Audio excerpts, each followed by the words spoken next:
Você já se perguntou quanto tempo sua família teria que esperar para acessar os seus bens se alguma coisa te acontecesse? Porque, ao contrário do que muita gente pensa, inventário imediato não existe. E essa espera, que é sempre maior do que se imagina, pode custar muito caro em dinheiro, tempo e paz.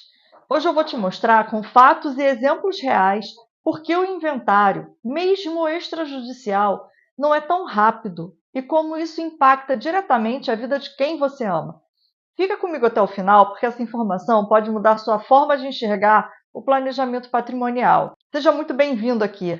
Eu sou a doutora Glaucia Jacó, advogada há mais de 30 anos, especialista em planejamento patrimonial, holding familiar e empresarial.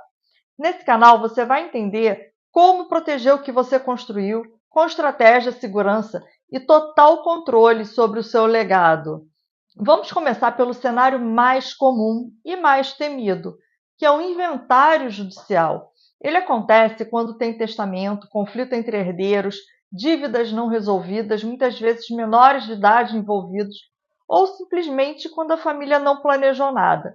E aqui está o problema: o inventário judicial depende do Poder Judiciário, ou seja, depende de prazos que você não controla, de cartórios que demoram meses para juntar uma simples petição, de processos que entram em fila de processamento e às vezes essa fila é longa demais. Na prática, eu já vi inventários durarem 4 décadas, pois é, 40 anos. Mas graças a Deus essa não é a regra. A média, na verdade, gira em torno de 5, 6 anos. E enquanto esse processo está em curso, a vida daquela família fica em suspenso, fica sem poder movimentar contas, sem poder vender bens, muitas vezes até mesmo sem poder dispor do próprio dinheiro que usaria ali para pagar as contas do dia a dia. E isso não é nenhum exagero, não. Isso é o que ocorre comumente durante o trâmite de um inventário, principalmente do inventário judicial, que você acaba dependendo de decisões judiciais, de autorização do juiz para movimentar qualquer coisa dentro desse inventário. Agora, enquanto o inventário não termina, o espólio que herda tudo. Mas esse espólio é uma entidade jurídica, sem ação própria. Quem deve administrá-lo precisa ser nomeado judicialmente, que é o inventariante, e esse processo leva tempo. Por isso que as contas ficam bloqueadas, inclusive as contas conjuntas do casal. Os imóveis não podem ser vendidos, as empresas ficam paralisadas, principalmente se quem faleceu era o único com poderes para administrar as contas da empresa. Agora imagina só, um pequeno negócio familiar em que o patriarca falece e que mais ninguém consegue pagar as contas, não consegue pagar salários, não consegue pagar títulos de crédito, não consegue pagar os fornecedores. E a empresa corre o risco real de falência simplesmente porque não há quem assine por ela. Infelizmente, isso é mais comum do que a gente gostaria que fosse. E aí vem a pergunta, doutora Glaucia, mas testamento não ajuda? Infelizmente, não. O testamento piora a situação ainda mais, porque, na verdade, ele cria uma etapa obrigatória antes do inventário, que é o RAC, que é um processo próprio de registro, abertura e cumprimento de testamento. Ou seja, se a sua família poderia eventualmente fazer um inventário mais rápido, até mesmo extrajudicial, o testamento obriga que haja essa fase de judicialização. E o que parecia até ser uma decisão acertada acaba se tornando mais um obstáculo. Eu já atendi famílias que ficaram aguardando anos até o RAC ser concluído. Até isso tudo parado, desentendimento nas famílias, dívidas se acumulando e a deterioração do próprio patrimônio. Mas e o inventário feito em cartório, que ele extrajudicial não resolve? A resposta é a seguinte: resolve até em determinados casos, mas ele também não é automático, ele não é instantâneo. Então, mesmo que todos os herdeiros estejam em total acordo, todos os bens estejam regularizados, não tenha dívidas pendentes, a família tenha dinheiro disponível para arcar com todos os custos, mesmo assim, esse processo acaba levando aí no mínimo 4 meses para ser finalizado. E durante esse período, os efeitos são parecidos com os efeitos do inventário judicial. Quer dizer, as contas ficam paralisadas, os negócios também, os aluguéis não podem ir para as mãos diretas dos herdeiros. O espólio, mais uma vez, precisa ser representado legalmente. Nada disso é automático. Ou seja, até o inventário extrajudicial tem o seu tempo e esse tempo pode atrapalhar muita coisa. Eu não estou falando só de burocracia. Essa espera pode significar uma perda patrimonial efetiva. Imagina que uma parte do patrimônio do falecido estava em ações de uma empresa que acabou sofrendo uma queda abrupta. Os herdeiros sabem que precisam vender essas ações para evitar o prejuízo, mas eles não podem fazer nada sem autorização judicial. E quando essa autorização vem, o prejuízo já foi feito, o estrago já foi feito. Ou então, como ocorre muitas vezes, né, a viúva que usava aquela conta conjunta para pagar contas básicas de água, luz, alimentação, de repente se vê com aquela conta travada, sem poder usar aquele dinheiro.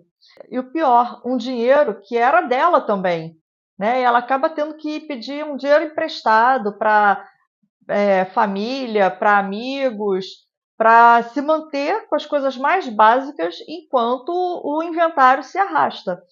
Mas deixa eu te fazer uma pergunta simples. Você acha que existe alguma forma de evitar tudo isso que a gente acabou de conversar aqui? Esse tempo de espera, esse congelamento dos bens, essa angústia da família. Pensa só comigo, se você pudesse deixar tudo organizado ainda em vida, de um jeito que seus herdeiros pudessem continuar a viver normalmente, você faria isso? Eu vou além. O que você faria com o dinheiro que a sua família deixaria de gastar com impostos, taxas e honorários duplicados?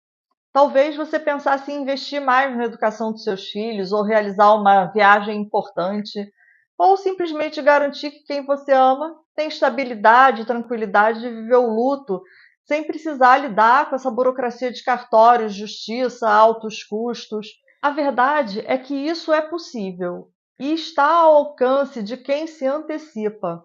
Porque, na verdade, você só pode pensar nesse tipo de estratégia enquanto você está vivo. A alternativa mais eficiente, segura e estratégica para isso é a holding patrimonial.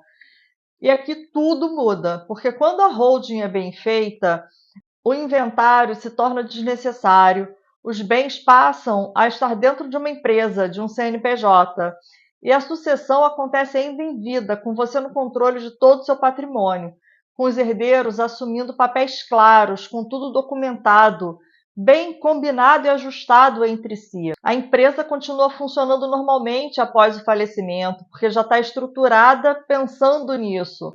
Não tem paralisia, não tem inventário, não tem disputa. E mais, você pode definir quem vai ser o administrador, como os lucros vão ser distribuídos, como vai ser feita a proteção para diferentes perfis entre os seus herdeiros, e até mesmo privilegiar aqueles que tenham necessidades especiais. Tudo com segurança jurídica, estratégia e muita economia.